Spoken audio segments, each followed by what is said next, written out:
Pria ini ngamuk lempar hanger ke karyawan toko pakaian gara-gara candaan harga diskon.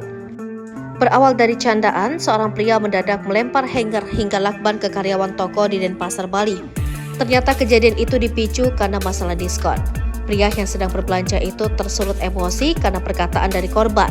Personil Polsek Denpasar Barat berhasil mengamankan pelaku penganiayaan terhadap karyawan UD Cakrawala Denpasar. Rekaman CCTV penganiayaan itu sempat viral di media sosial.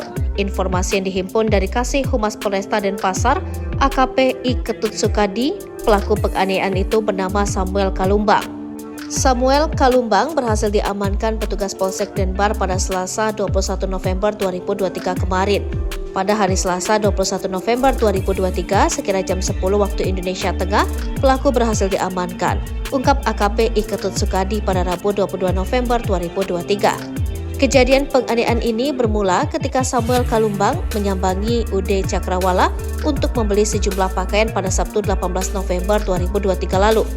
Sebelum Samuel Kalumbang membayar ke kasir, korban yakni Rovinus Bulu Dede sempat menyerahkan kunci motor kepada saksi yang juga menjadi karyawan UD Cakrawala, Niluh Putu Sekar Ayu Artasari. Setelah itu, Samuel Kalumbang melanjutkan pembayaran ke kasir dengan menyebut harga diskon, sebagaimana yang telah disepakati sebelumnya.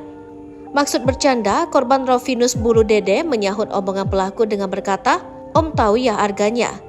Kemudian terlapor saat mau melakukan pembayaran di kasir dengan menyebut harga diskon. Lalu korban sambil bercanda menyahuti omongan terlapor mengatakan, "Om tahu ya harganya," tutur Kasih Humas Polresta Denpasar. Samuel Kalumbang juga dikatakan sempat tak mempersilahkan Rovinus ketika hendak pergi. Samuel Kalumbang kemudian mendorong korban dan mengambil gantungan baju yang ada di atas etalase untuk selanjutnya dilempar ke korban. Lemparan hanger itu kemudian ditangkis korban sehingga menyebabkan tangan kirinya terluka. Setelahnya pelaku keluar toko dan menyuruh rekannya untuk membayar pakaian yang dibeli pelaku. AKP I Ketut Sukadi menuturkan pelaku sempat kembali masuk ke dalam toko dan memberi korban sejumlah uang dengan dalih untuk membeli rokok. Namun uang rokok itu ditolak korban. Selain itu pelaku juga dikatakan sempat mengajak korban foto bersama.